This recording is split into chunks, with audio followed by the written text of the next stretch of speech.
be forced to do so. Thanks, Senator Walsh. Yes, Biddy. Okay, Deputy Barrett. Ambassador, I will say frankly, I'm one of the people who thinks you should be expelled from this country, and I believe that that's nothing to do with you personally. It's to do with the policies of your state. And I think, along with Desmond Tutu, that the time for treating you as a normal state is over, because you're not behaving as a normal state. And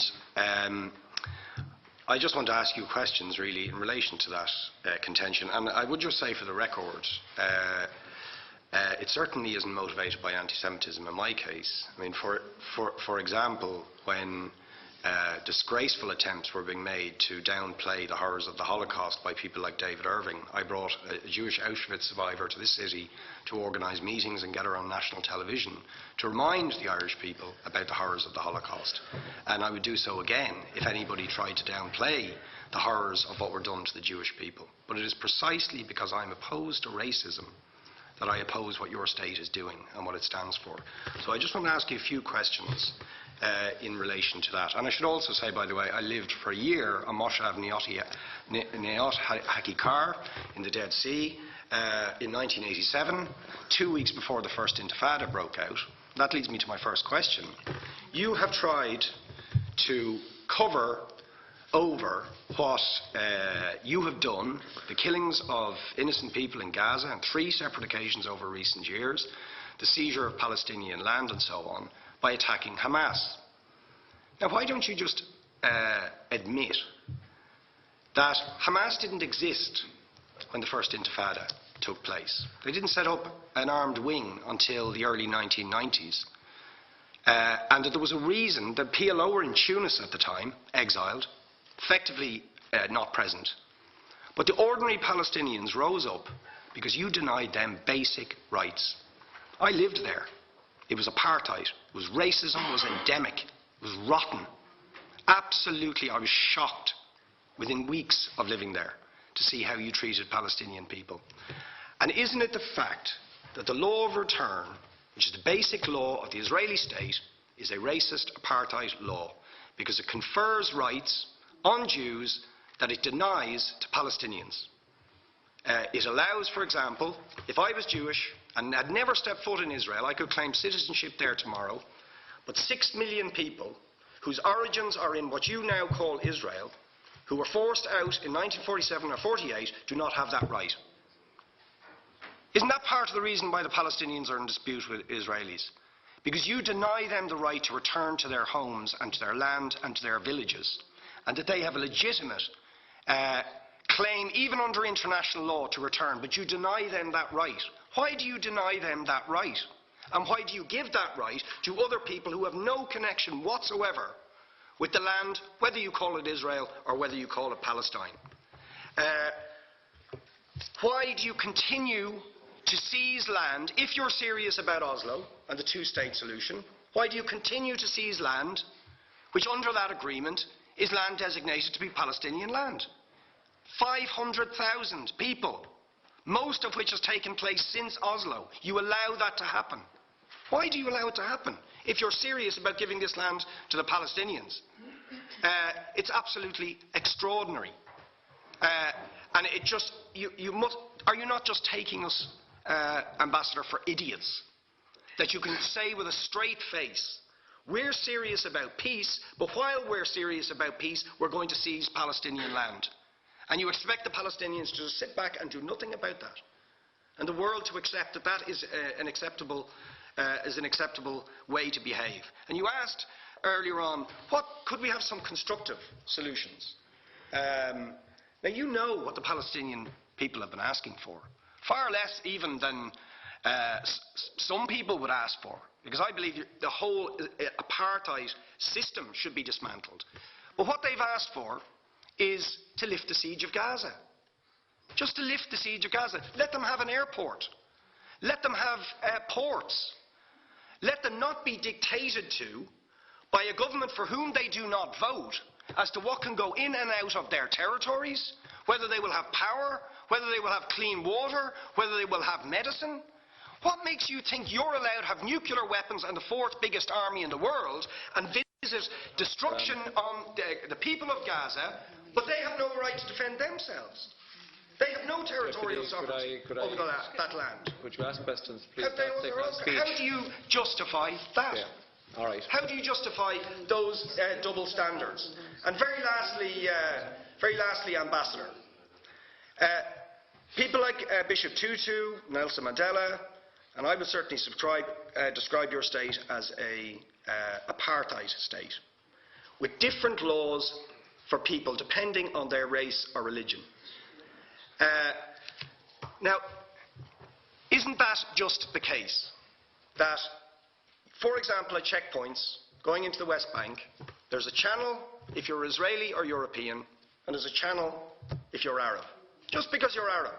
If you came into Dáil Éireann and they stopped you and said, "Are you Jewish?" "Oh no, sir, you can't come in through the same entrance as Irish people or European people because you're Jewish," you would call that racism and apartheid. But yet, you practice that.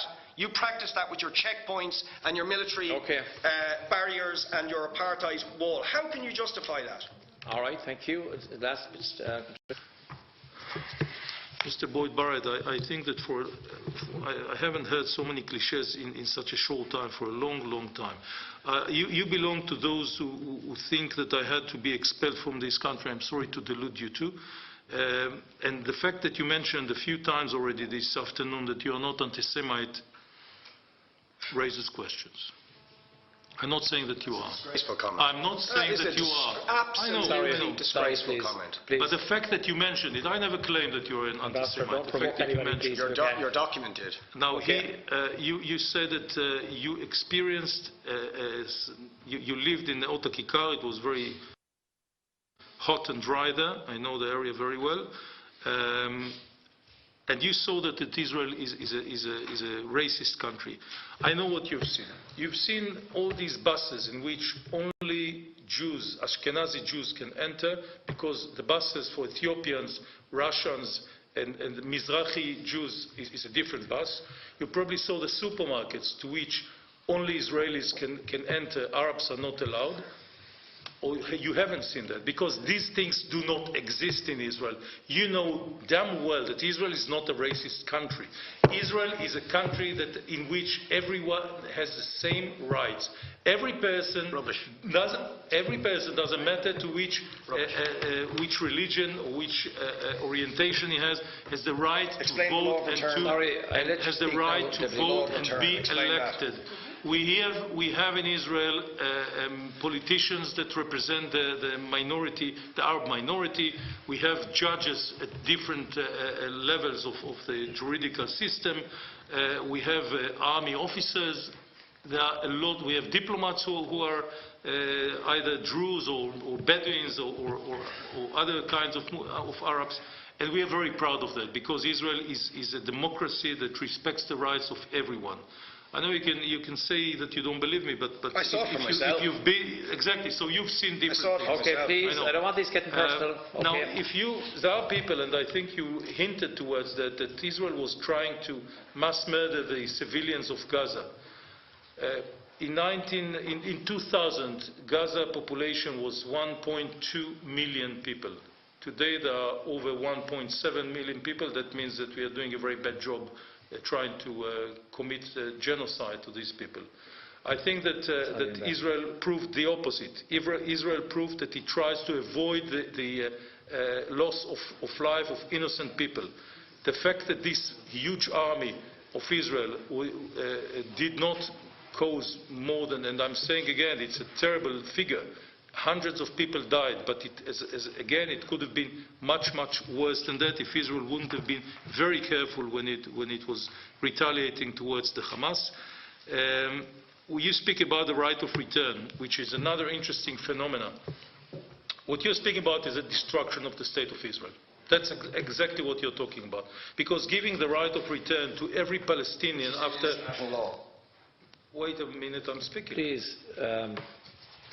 Deputy Barrett, Ambassador, could you stick to the point as quick as much as you can? Yeah, because I'm trying to finish up the meeting. It struck my mind very often. In 1948, 700,000 Palestinians, no, they were not Palestinians, sorry, they were called Arabs, because everybody that lived in Israel was a Palestinian, including Jews. until 1948. You may not know that, but that was the situation. So an amount of more than 700,000 Arabs left their homes, many of them because they were promised by Arab leaders and by the leadership of the Arab population there that if they escape, if they leave, they will come back after the Jews would be thrown to the sea. We all remember that. By the way, more or less at the same time, 850,000 Jews were expelled, were forced to leave Arab countries. Iraq, Iran, Egypt, Yemen, Libya, and many, many more. So if you are speaking about refugees, there were more refugees coming, Jewish refugees, but the difference is huge. The Jewish refugees immediately became citizens of the State of Israel. They were well absorbed into the society, and now their children and grandchildren live as Israeli citizens. The Palestinians were never rehabilitated because it was the purpose of the Arab world to use them as a political tool. And this is why we do think that the organization UNRWA, that is in charge of Palestinian refugees, creates here a big problem, because from the 50s of the previous century, there were 50 million refugees around the world. All other refugees don't exist anymore. They were absorbed into different societies all around the world. Those that are still refugees, and not only those that left, I'm speaking about their children, grandchildren, and the children of the grandchildren, they all considered by you as refugees that have the right to go back to their homes. If that is the case, then my deputy has the right to go to her home in Poland, because this is where a family was expelled for. And there were millions of Israelis that would have, maybe would have the right. So this is not how it works. During the previous century, millions of people, tens of millions of people moved from one area to another as a result of different wars. So if you are speaking about the right of return, and by the way, this is a special innovation, right of return to a different country, if they would ask for a right of return to the future Palestinian state, it makes sense. But the right of return to a different country makes no sense to me. Questions now, if you can. Yeah, you also referred to different lines for Arabs. By the way, when I enter this country, I have to stand in line not with the EU passport holders, but with others. That's it, because this is the law. There were too many cases in which Arabs did try to blow themselves in airports, in ports, and in other places. So we take measures. It doesn't mean anything about their rights, and it doesn't show any kind